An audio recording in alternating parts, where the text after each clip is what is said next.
الحمد للہ رب العالمین والصلاة والسلام علی سید المرسلین اما بعد فاعوذ باللہ من الشیطان الرجیم بسم اللہ الرحمن الرحیم۔ لیاقت علی قادری آپ کی خدمت میں حاضر ہے۔ آج ہم انشاءاللہ 29ویں پارے کی شارٹ سمری یعنی مختصر خلاصہ سنیں گے۔ شروع کرنے سے پہلے درود شریف پڑھ لیتے ہیں۔ اللہم صلی علی سیدنا محمد وعلی آلہ وصحبہ وسلم۔ اللہ سبحانہ وتعالی قرآن کریم کی عظمت بیان فرماتے ہوئے سورہ نحل کی آیت نمبر 89 میں فرماتا ہے، اور ہم نے تم پر یہ قرآن اتارا جو ہر چیز کا روشن بیان ہے۔ اور اس کے نزول کا مقصد بیان فرماتے ہوئے اللہ سبحانہ وتعالی سورہ ابراہیم کی آیت نمبر 1 میں فرماتا ہے، یہ ایک کتاب ہے جو ہم نے تمہاری طرف نازل کی ہے تاکہ تم لوگوں کو ان کے رب کے حکم سے اندھیروں سے اجالے کی طرف، اس اللہ کے راستے کی طرف نکالو جو عزت والا سب خوبیوں والا ہے۔ 29ویں پارے کا آغاز سورہ ملک سے ہوتا ہے۔ یہ مکہ مکرمہ میں نازل ہوئی۔ اس میں 2 رکوع اور 30 آیات ہیں۔ اس کی پہلی آیہ مبارکہ میں ملک یعنی سلطنت اور بادشاہت کا ذکر ہے، اس لیے اسے سورہ ملک کہتے ہیں۔ اس میں مرکزی طور پر اسلام کے بنیادی عقائد جیسے اللہ تعالیٰ کی وحدانیت، حضور پر نور صلی اللہ علیہ وآلہ وسلم کی رسالت، قرآن کی حقانیت، حشر و نشر اور قیامت کے دن اعمال کی جزا و سزا کو انتہائی مؤثر انداز میں بیان کیا گیا۔ اس کی ابتدا میں اللہ تعالیٰ کی عظمت، سلطنت اور قدرت کے بارے میں بیان کیا گیا اور بتایا گیا کہ زندگی اور موت کو پیدا کرنے سے مقصود لوگوں کے اعمال کی جانچ کرنا ہے۔ اللہ تعالیٰ کی قدرت کے آثار بیان کیے گئے کہ اس نے کسی سابقہ مثال کے بغیر ایک دوسرے کے اوپر 7 آسمان بنائے اور ان آسمانوں میں کسی طرح کا کوئی عیب نہیں۔ انہیں ستاروں سے مزین کیا اور ان ستاروں کے ذریعے آسمان کی طرف چڑھنے والے شیطانوں کو مارا جاتا ہے۔ نیز اس کی قدرت کے آثار میں سے یہ ہے کہ اس نے کافروں کے لیے جہنم کا دردناک عذاب تیار کیا ہے اور ایمان والوں کو مغفرت اور عظیم اجر کی بشارت دی ہے۔ یہ بتایا گیا کہ اللہ تعالیٰ ظاہر اور پوشیدہ، کھلی ہوئی اور چھپی ہوئی ہر بات کو جانتا ہے۔ ان نعمتوں کو بیان کیا گیا جو اللہ تعالیٰ نے اپنی مخلوق کو عطا فرمائی ہیں تاکہ وہ اس کی نعمت کو پہچان کر اس کا شکر ادا کریں اور اللہ تعالیٰ کی وحدانیت کا اقرار کریں۔ کفار مکہ کو اللہ تعالیٰ کے عذاب سے ڈرایا گیا اور نبی کریم صلی اللہ علیہ وآلہ وسلم کو تسلی دی گئی کہ آپ ان کے جھٹلانے کی وجہ سے غمزدہ نہ ہوں، کیونکہ ان سے پہلے کافر بھی اپنے انبیاء علیہ الصلوۃ والسلام کے ساتھ اسی طرح کا سلوک کرتے تھے۔ اس کے آخر میں مومن اور کافر کا حال واضح کرنے کے لیے الٹا چلنے والے اور سیدھا چلنے والے کی ایک مثال بیان فرمائی گئی ہے۔ حضور پر نور صلی اللہ علیہ وآلہ وسلم کو جھٹلانے والوں کو اللہ تعالیٰ کے عذاب سے ڈرایا گیا ہے۔ پہلی آیہ مبارکہ میں اللہ سبحانہ وتعالی فرماتا ہے، وہ ذات نہایت بابرکت ہے جس کے دستے قدرت میں تمام جہانوں کی سلطنت ہے اور وہ ہر چیز پر پوری طرح قادر ہے۔ اور فرمایا، وہ جس نے موت اور زندگی کو پیدا کیا تاکہ تمہاری آزمائش کرے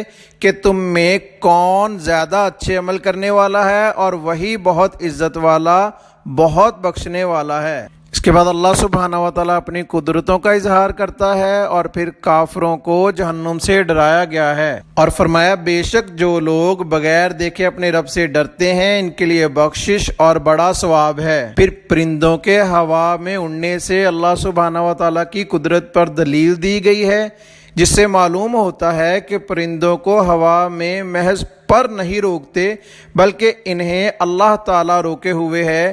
اسی طرح فی زمانہ ہوا میں محو پرواز ٹنوں وزنی ہوائی جہازوں کو مشین اور انجن گرنے سے نہیں بچاتے بلکہ انہیں بھی اللہ تعالیٰ ہی گرنے سے بچاتا ہے، یعنی مؤثر حقیقی اللہ عز و جل کی ذات ہے۔ اللہ سبحانہ و تعالیٰ سورہ ملک کی آخری آیہ مبارکہ میں فرماتا ہے، اے محبوب صلی اللہ علیہ وآلہ وسلم، تم فرماؤ بھلا دیکھو تو اگر صبح کو تمہارا پانی زمین میں دھس جائے تو وہ کون ہے جو تمہیں نگاہوں کے سامنے بہتا ہوا پانی لا دے۔ اس کے بعد سورہ قلم کا آغاز ہوتا ہے۔ یہ مکہ مکرمہ میں نازل ہوئی، اس میں 2 رکوع اور 52 آیات ہیں۔ اس کی پہلی آیت میں اللہ تعالیٰ نے قلم کی قسم ارشاد فرمائی، اس مناسبت سے اس کا نام سورہ قلم رکھا گیا۔ اس میں مرکزی طور پر اللہ تعالیٰ نے اپنی بارگاہ میں اپنے حبیب صلی اللہ علیہ وآلہ وسلم کی عظمت و شان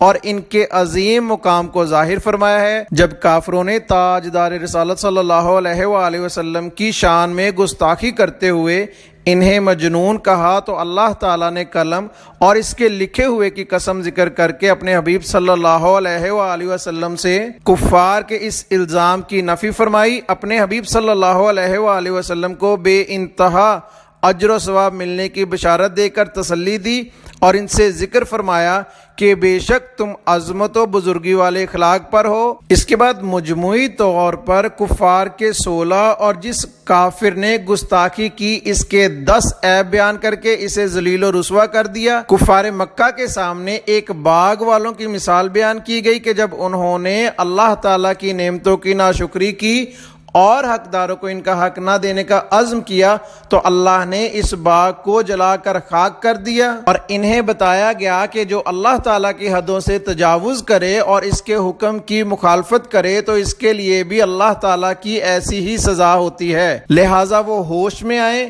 اور اپنا انجام خود سوچ لیں کہ دنیا کی سزا اتنی دردناک ہے تو آخرت کی سزا کیسی ہوگی۔ یہ بتایا گیا کہ کافروں کا یہ دعویٰ غلط ہے کہ مسلمان اور کافر ایک جیسے ہیں اور اس دعوے پر ان کے پاس کوئی دلیل نہیں۔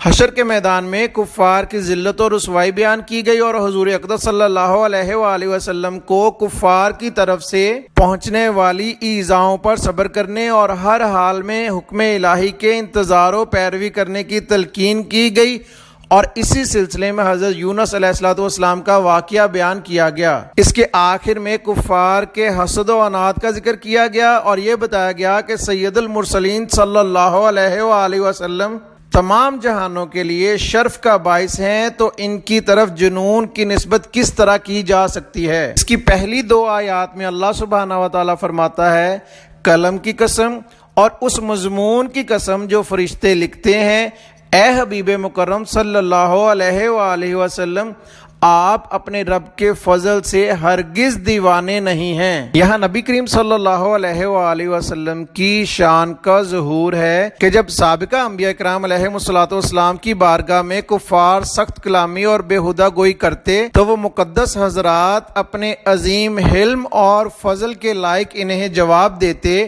لیکن حضور صلی اللہ علیہ وآلہ وسلم کی خدمت والا میں کفار نے جو زبان درازی کی ہے اس کا جواب زمین و آسمان کی سلطنت کے مالک رب تعالیٰ نے خود دیا ہے۔ اللہ سبحانہ و تعالیٰ نبی کریم صلی اللہ علیہ وآلہ وسلم سے فرماتا ہے اور یقیناً تمہارے لیے ضرور بے انتہا ثواب ہے۔ مثال کے طور پر رسول کریم صلی اللہ علیہ وآلہ وسلم نے جتنے لوگوں کو مسلمان کیا پھر انہوں نے جس کو مسلمان کیا تو ان سب کا ثواب حضور پر نور صلی اللہ علیہ وآلہ وسلم کو ملے گا۔ اسی طرح قیامت تک سلسلہ در سلسلہ جتنے لوگ مسلمان ہوتے جائیں گے اور نیک اعمال کرتے جائیں گے، سب کے مسلمان ہونے اور نیک اعمال کرنے کا ثواب بے انتہا اضافے کے ساتھ سید المرسلین صلی اللہ علیہ وآلہ وسلم کو بھی ملے گا۔ آپ کی شان بیان فرماتے ہوئے مزید فرمایا اور بے شک تم یقیناً عظیم اخلاق پر ہو، جبکہ سورہ نساء کی آیت نمبر 113 میں فرمایا اور اللہ نے آپ پر کتاب اور حکمت نازل فرمائی اور آپ کو وہ سب کچھ سکھا دیا جو آپ نہ جانتے تھے اور آپ پر اللہ کا فضل بہت بڑا ہے۔ معلوم ہوا کہ سید المرسلین صلی اللہ علیہ وآلہ وسلم علم اور عمل دونوں اعتبار سے کامل اور جامع ہیں۔ اس کے بعد ولید بن مغیرہ کے عیب ذکر کیے گئے۔ اللہ سبحانہ و تعالیٰ نبی کریم صلی اللہ علیہ وآلہ وسلم سے فرماتا ہے اور ہر ایسے آدمی کی بات نہ سننا جو بڑا قسمیں کھانے والا، ذلیل، بہت تانے دینے والا، لوگوں کے سامنے ان کے بکثرت عیب نکالنے والا، بھلائی سے بڑا روکنے والا، حد سے بڑھنے والا، بڑا گناہ گار، سخت مزاج اور اس سے بڑھ کر ناجائز پیداوار ہے۔ ولید بن مغیرہ نے اپنی ماں سے جا کر کہا، محمد صلی اللہ علیہ وآلہ وسلم نے میرے بارے میں 10 باتیں بیان فرمائی ہیں، ان میں سے 9 کے بارے میں تو میں جانتا ہوں کہ وہ مجھ میں موجود ہیں، لیکن ان کی یہ بات کہ میں ناجائز اولاد ہوں، اس کا حال مجھے معلوم نہیں۔ اب تو مجھے سچ سچ بتا دے کہ اصل حقیقت کیا ہے، ورنہ میں تیری گردن اتار دوں گا۔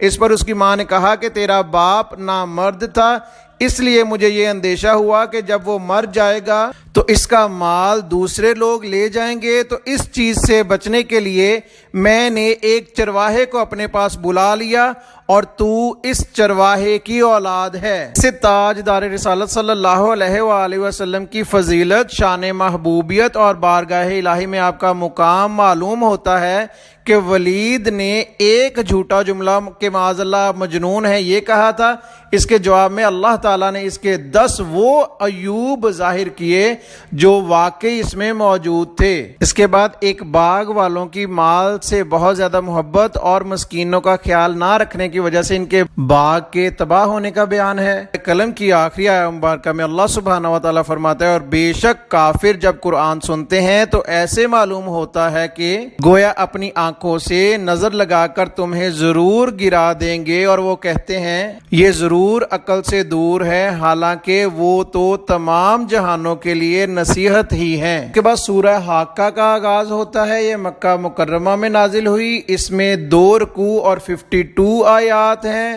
حاقہ قیامت کے ناموں میں سے ایک نام ہے۔ اس میں قیامت کی ہولناکیاں بیان کی گئیں اور یہ بتایا گیا کہ قرآن مجید اللہ تعالیٰ کا کلام ہے، اور نبی کریم صلی اللہ علیہ وآلہ وسلم کفار کے تمام الزامات سے بری ہیں۔ اس کی ابتدا میں بتایا گیا کہ قیامت کا واقعہ ہونا یقینی اور قطعی ہے، اور اس کی دہشت، ہولناکی اور شدت کا کوئی اندازہ نہیں لگا سکتا۔ کفار مکہ کو نصیحت کرنے کے لیے قوم عاد و سمود کا دردناک انجام بیان کیا گیا، اور یہ بتایا گیا کہ وہ دیگر جرائم کے علاوہ دلوں کو دہلا دینے والی قیامت کو بھی جھٹلاتے تھے۔ اس فرعون اور اس سے پہلے الٹنے والی بستیوں کا ذکر کیا گیا کہ اللہ تعالیٰ کے رسولوں کو جھٹلانے کی وجہ سے اللہ تعالیٰ نے انہیں زیادہ سخت گرفت سے پکڑ لیا۔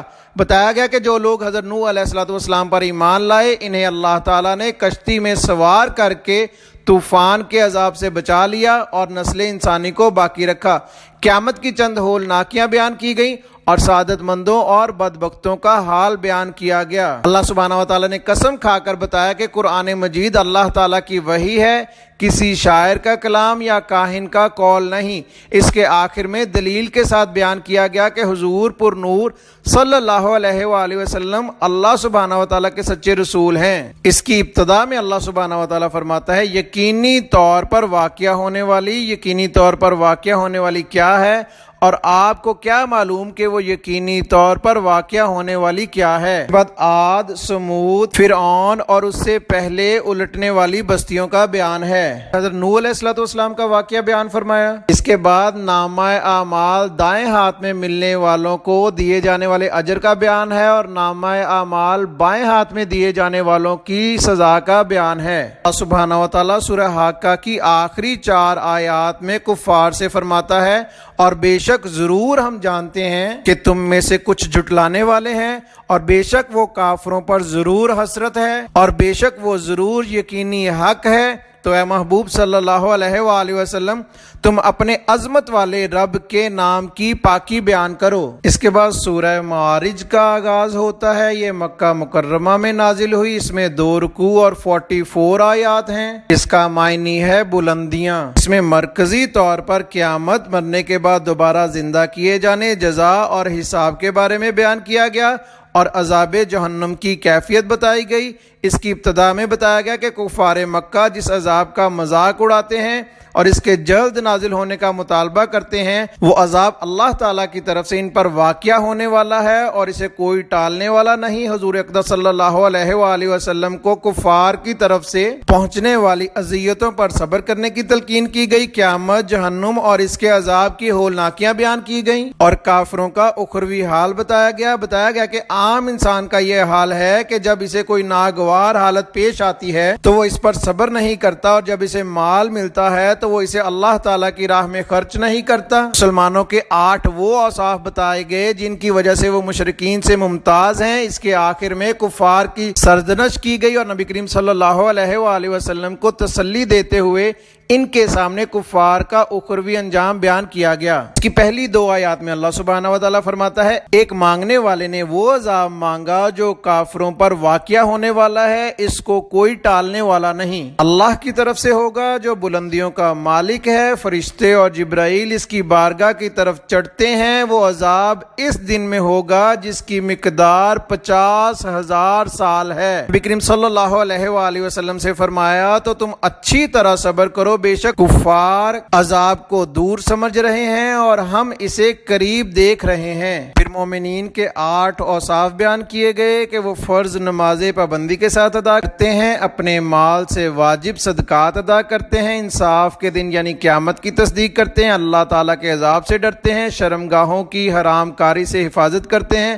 امانت اور عہد کی حفاظت کرتے ہیں، صدق و انصاف کے ساتھ گواہی دیتے ہیں اور اپنی نمازوں کی حفاظت کرتے ہیں۔ سورہ معارج کی آخری 3 آیات میں اللہ سبحانہ و تعالیٰ نبی کریم صلی اللہ علیہ وآلہ وسلم سے فرماتا ہے تو انہیں اپنی بے ہودگیوں میں پڑے اور کھیلتے ہوئے چھوڑ دو، یہاں تک کہ اپنے اس دن سے ملیں جس کا انہیں وعدہ دیا جاتا ہے، جس دن قبروں سے جلدی کرتے ہوئے نکلیں گے، گویا وہ نشانوں کی طرف لپک رہے ہیں، ان کی آنکھیں جھکی ہوئی ہوں گی، ان پر ذلت چڑھ رہی ہوگی، یہ وہ دن ہے جس کا ان سے وعدہ کیا جاتا تھا۔ اس کے بعد سورہ نوح کا آغاز ہوتا ہے، یہ مکہ مکرمہ میں نازل ہوئی، اس میں 2 رکوع اور 28 آیات ہیں۔ اس میں چونکہ حضرت نوح علیہ السلام اور ان کی قوم کا واقعہ بیان کیا گیا اس لیے اسے سورہ نوح کہتے ہیں۔ اس میں مرکزی طور پر حضرت نوح علیہ السلام اور ان کی قوم کا واقعہ تفصیل کے ساتھ بیان کیا گیا ہے، اور اس واقعے کا خلاصہ یہ ہے کہ اللہ تعالیٰ نے حضرت نوح علیہ السلام کو ان کی قوم کی طرف اپنا رسول بنا کر بھیجا،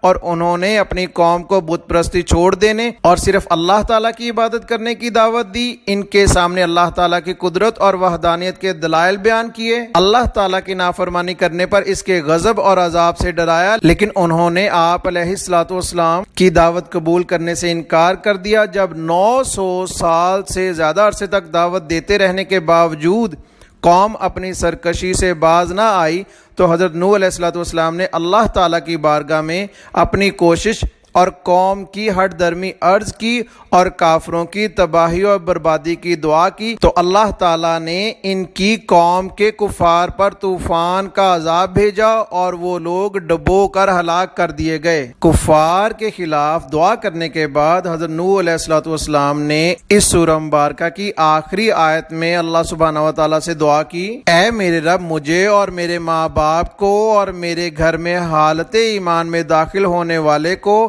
اور سب مسلمان مردوں اور سب مسلمان عورتوں کو بخش دے اور کافروں کی تباہی میں اضافہ فرما دے۔ اس کے بعد سورہ جن کا آغاز ہوتا ہے، یہ مکہ مکرمہ میں نازل ہوئی، اس میں 2 رکوع اور 28 آیات ہیں۔ اس میں چونکہ جنات کے احوال بیان کیے گئے اس مناسبت سے اسے سورہ جن کہتے ہیں۔ اس میں مرکزی طور پر جنات سے متعلق حقائق کی خبر دی گئی۔ اس کی ابتدا میں بتایا گیا کہ حضور پر نور صلی اللہ علیہ وآلہ وسلم کی زبان اقدس سے قرآن مجید کی تلاوت سن کر جنات کا ایک گروہ ان پر ایمان لے آیا اور اس نے اللہ تعالیٰ کی وحدانیت کا اقرار کیا اور یہ اعلان کیا کہ اللہ تعالیٰ بیوی اور اولاد سے پاک ہے۔ جنات کا انسانوں کے متعلق گمان اور ان کے ساتھ تعلق بیان کیا گیا اور یہ بتایا گیا کہ جنات فرشتوں کی باتیں چوری چھپے سننے کے لیے آسمان کی طرف جاتے تھے، اور سید المرسلین صلی اللہ علیہ وآلہ وسلم کی تشریف آوری کے بعد آسمانوں پر پہرے بٹھا دیے گئے۔ جنات بھی اللہ تعالیٰ کی مخلوق ہیں اور ان میں بھی انسانوں کی طرح کئی فرقے ہیں، اور ان میں مسلمان اور کافر، نیک اور بد، ہر طرح کے جنات ہیں۔ مسلمانوں کو وسیع رزق دیے جانے کی حکمت بیان کی گئی اور فرمایا گیا کہ جو اپنے رب عز و جل کی یاد سے منہ پھیرے تو وہ اسے چڑھ جانے والے عذاب میں ڈال دے گا۔ مسجدیں صرف اللہ تعالیٰ کی عبادت کے لیے بنائی گئی ہیں، لہٰذا ان میں صرف اسی کی عبادت کی جائے۔ اس کے آخر میں یہ بتایا گیا کہ اللہ تعالیٰ اپنے پسندیدہ رسولوں کو غیب کا علم عطا کرتا ہے، اور اللہ تعالیٰ اپنے رسولوں کی طرف جو وحی نازل فرماتا ہے فرشتے اس کی حفاظت کرتے ہیں۔ پہلی دو آیات مبارکہ میں اللہ سبحانہ و تعالیٰ فرماتا ہے، اے حبیب صلی اللہ علیہ وآلہ وسلم، تم فرماؤ میری طرف وحی کی گئی ہے کہ جنات کے ایک گروہ نے میری تلاوت کو غور سے سنا تو انہوں نے کہا بے شک ہم نے ایک عجیب قرآن سنا جو بھلائی کی طرف رہنمائی کرتا ہے، تو ہم اس پر ایمان لائے اور ہم ہرگز کسی کو اپنے رب کا شریک نہ ٹھہرائیں گے۔ سورہ جن کی آخری آیت مبارکہ میں اللہ سبحانہ و تعالیٰ فرماتا ہے تاکہ اللہ دیکھ لے کہ بے شک رسولوں نے اپنے رب کے پیغامات پہنچا دیے ہیں اور اللہ نے وہ سب کچھ گھیر رکھا ہے جو ان کے پاس ہے، اور اس نے ہر چیز کی گنتی شمار کر رکھی ہے۔ اس کے بعد سورہ مزمل کا آغاز ہوتا ہے۔ یہ مکہ مکرمہ میں نازل ہوئی، اس میں 2 رکوع اور 20 آیات ہیں۔ اس کا معنی ہے چادر اوڑھنے والا۔ اس میں مرکزی طور پر نبی کریم صلی اللہ علیہ وآلہ وسلم کی عبادت، وظائف اور اذکار کا بیان ہے۔ اس کی ابتدا میں اللہ تعالیٰ نے اپنے حبیب صلی اللہ علیہ وآلہ وسلم سے بڑے لطف و کرم والے انداز میں خطاب فرمایا اور انہیں رات کے کچھ حصے میں اپنی عبادت کرنے، خوب ٹھہر ٹھہر کر قرآن مجید کی تلاوت کرنے کا حکم دیا، اور انہیں بتایا کہ ہم عنقریب آپ پر ایک انتہائی عظمت، جلالت اور قدر والا کلام نازل فرمائیں گے۔ بتایا گیا کہ دن کے مقابلے میں رات کے وقت عبادت کرنے میں زیادہ دل جمعی حاصل ہوتی ہے۔ کافروں کی گستاخیوں پر رسول کریم صلی اللہ علیہ وآلہ وسلم کو صبر کرنے کی تلقین کی گئی، اور آپ سے فرمایا گیا کہ جو لوگ آپ کو اور قرآن مجید کو جھٹلا رہے ہیں آپ کی طرف سے انہیں اللہ تعالیٰ کافی ہے۔ قیامت کے دن کفار کے عذاب کی کیفیت بیان کی گئی، اور کفار مکہ کو بتایا گیا کہ جس طرح اللہ تعالیٰ نے فرعون کی طرف رسول بھیجے، اسی طرح اللہ تعالیٰ نے تمہاری طرف بھی ایک رسول بھیجے جو تم پر گواہ ہیں، اور اگر تم بھی ان کی نافرمانی کرتے رہے تو تمہیں فرعون سے زیادہ سخت عذاب میں مبتلا کیا جا سکتا ہے۔ بتایا گیا کہ دنیا و آخرت کے عذاب سے ڈرانے والی آیات مخلوق کے لیے نصیحت ہیں، اور جو چاہے ان سے نصیحت حاصل کرے۔ اس کے آخر میں امت سے تہجد کی فرضیت منسوخ کر دی گئی اور عبادت کے معاملے میں آسانی فرما دی گئی۔ اس کی پہلی 4 آیات میں اللہ سبحانہ و تعالیٰ فرماتا ہے، اے کملی کی جھرمٹ والے حبیب صلی اللہ علیہ وآلہ وسلم، آپ رات کو نماز میں قیام فرمایا کریں مگر تھوڑی دیر کے لیے، آدھی رات یا اس سے تھوڑا کم کر دیں یا اس پر کچھ زیادہ کر دیں، اور قرآن خوب ٹھہر ٹھہر کر پڑھا کریں۔ سورہ مزمل کی آخری آیت مبارکہ میں اللہ سبحانہ و تعالیٰ نبی کریم صلی اللہ علیہ وآلہ وسلم سے فرماتا ہے، بے شک تمہارا رب جانتا ہے کہ تم اور تمہارے ساتھیوں میں سے ایک جماعت کبھی 2/3 رات کے قریب قیام کرتی ہے اور کبھی آدھی رات اور کبھی 1/3 رات، اور اللہ رات اور دن کا اندازہ فرماتا ہے۔ اسے معلوم ہے کہ اے مسلمانوں تم ساری رات قیام نہیں کر سکو گے، تو اس نے اپنی مہربانی سے تم پر رجوع فرمایا۔ اب قرآن میں سے جتنا آسان ہو اتنا پڑھو۔ اسے معلوم ہے کہ عنقریب تم میں سے کچھ لوگ بیمار ہوں گے اور کچھ زمین میں اللہ کا فضل تلاش کرنے کے لیے سفر کریں گے، اور کچھ اللہ کی راہ میں لڑتے ہوں گے۔ تو جتنا قرآن آسان ہو پڑھو اور نماز قائم رکھو اور زکوٰۃ دو اور اللہ کو اچھا قرض دو، اور اپنے لیے جو بھلائی تم آگے بھیجو گے اسے اللہ کے پاس بہتر اور بڑے ثواب کی پاؤ گے، اور اللہ سے بخشش مانگو، بے شک اللہ بہت بخشنے والا بڑا مہربان ہے۔ اس کے بعد سورہ مدثر کا آغاز ہوتا ہے۔ یہ مکہ مکرمہ میں نازل ہوئی، اس میں 2 رکوع اور 56 آیات ہیں۔ اس کا معنی بھی چادر اوڑھنے والا ہے۔ اس میں مرکزی طور پر نبی کریم صلی اللہ علیہ وآلہ وسلم کو دین اسلام کی تبلیغ کرنے کا حکم دیا گیا۔ مشرک سرداروں کو اللہ تعالیٰ کے عذاب سے ڈرایا گیا اور جہنم کے اوصاف بیان کیے گئے۔ اس کی ابتدا میں تبلیغ دین کے حوالے سے حضور اقدس صلی اللہ علیہ وآلہ وسلم کی تربیت فرمائی گئی اور کافروں کی طرف سے پہنچنے والی ایذاؤں پر صبر کرنے کی تلقین کی گئی۔ قیامت کے دن کی ہولناکی اور ولید بن مغیرہ مخزومی کی مذمت بیان کی گئی اور اس کے دردناک انجام کے بارے میں بتایا گیا۔ جہنم کے اوصاف بیان کیے گئے اور اس کے محافظوں کی تعداد بیان کی گئی۔ چاند کی، رات کی اور صبح کی قسم کھا کر فرمایا کہ دوزخ بہت بڑی چیزوں میں سے ایک چیز ہے۔ بتایا گیا کہ ہر شخص اپنے اعمال کا خود ذمہ دار ہے۔ نیز جنتیوں اور جہنمیوں کے درمیان ہونے والی گفتگو بیان کی گئی۔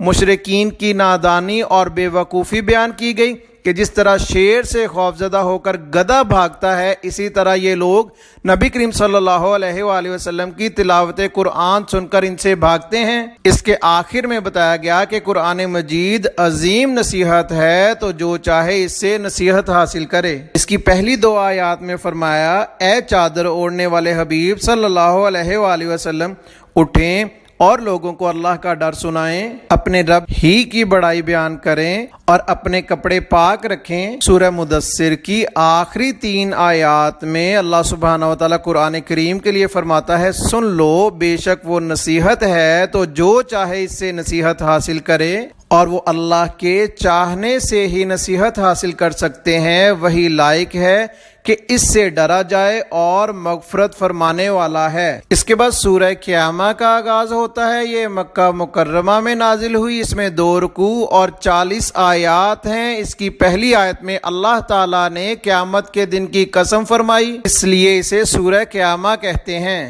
اس میں مرکزی طور پر قیامت قائم ہونے پر دلائل قائم کیے گئے اور قیامت کا انکار کرنے والوں کے شبہات کا جواب دیا گیا۔ اس کی ابتدا میں قیامت کے دن نفس لوامہ کی قسم ذکر کر کے مرنے کے بعد دوبارہ زندہ کیے جانے کا انکار کرنے والوں کا رد کیا گیا اور اللہ تعالیٰ کی قدرت بیان کی گئی۔ قیامت کے دن کی نشانیاں بیان کی گئیں کہ اس دن کی ہولناکی دیکھ کر آنکھ دہشت اور حیرت زدہ ہو جائے گی، چاند تاریک ہو جائے گا اور سورج اور چاند کو ملا دیا جائے گا۔ بیان کیا گیا کہ قیامت کے دن انسان کو اس کے اگلے پچھلے اچھے برے سب عمل بتا دیے جائیں گے اور اگر اس نے کوئی معذرت پیش کی تو وہ قبول نہیں کی جائے گی۔ اللہ تعالیٰ نے اپنے حبیب صلی اللہ علیہ وآلہ وسلم سے فرمایا کہ آپ یاد کرنے کی جلدی میں قرآن مجید نازل ہونے کے ساتھ اپنی زبان کو حرکت نہ دیں، اسے جمع کرنا، اسے پڑھنا اور اس کے معنی و احکام کو بیان کرنا ہمارے ذمہ ہے۔ دنیا سے محبت رکھنے اور اسے آخرت پر ترجیح دینے کی مذمت بیان کی گئی اور یہ بتایا گیا کہ قیامت کے دن لوگ 2 طرح کے ہوں گے۔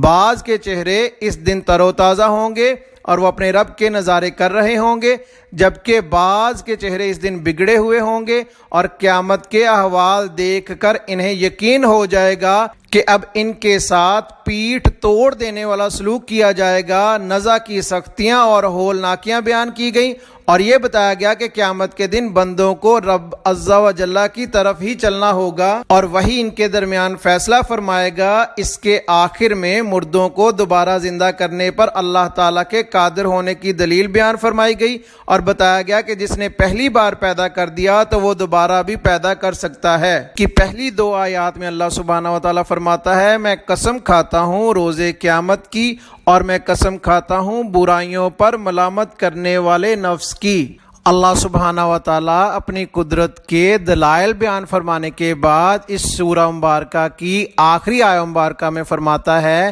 کیا جس نے یہ سب کچھ کیا وہ مردوں کو زندہ کرنے پر قادر نہیں ہے؟ اس کے بعد سورہ دہر کا آغاز ہوتا ہے۔ جمہور مفسرین کے نزدیک یہ مدنی ہے اور بعض کے نزدیک یہ مکہ مکرمہ میں نازل ہوئی۔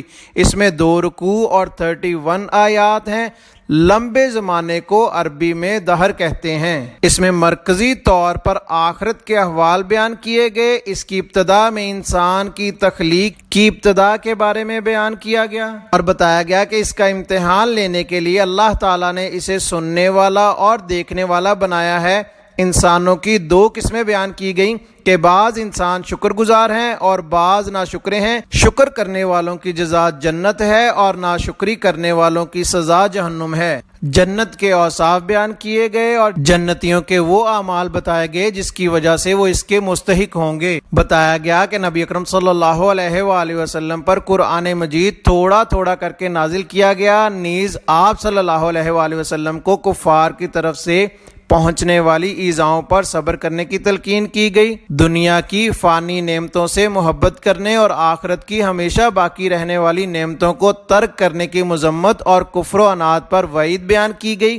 اس کے آخر میں بتایا گیا کہ قرآن مجید تمام انسانوں کے لیے نصیحت ہے، تو جو چاہے اس سے نصیحت حاصل کر کے اپنے رب عز و جل کی طرف راہ اختیار کرے۔ اس کے بعد سورہ مرسلات کا آغاز ہوتا ہے۔ یہ مکہ مکرمہ میں نازل ہوئی، اس میں 2 رکوع اور 50 آیات ہیں۔ عربی میں مرسلات اسے کہتے ہیں جنہیں لگاتار بھیجا جائے، جیسے ہوائیں، فرشتے اور گھوڑے وغیرہ۔ اس میں مرکزی طور پر مرنے کے بعد دوبارہ زندہ کیے جانے پر کلام کیا گیا اور آخرت کے احوال بیان کیے گئے ہیں۔ اس کی ابتدا میں 5 صفات کی قسم کھا کر فرمایا گیا کہ قیامت ضرور واقع ہوگی اور اس دن کافروں کو جہنم کا عذاب لازمی طور پر ہوگا، اور اس کے بعد قیامت قائم ہوتے وقت کی چند علامات بیان کی گئیں۔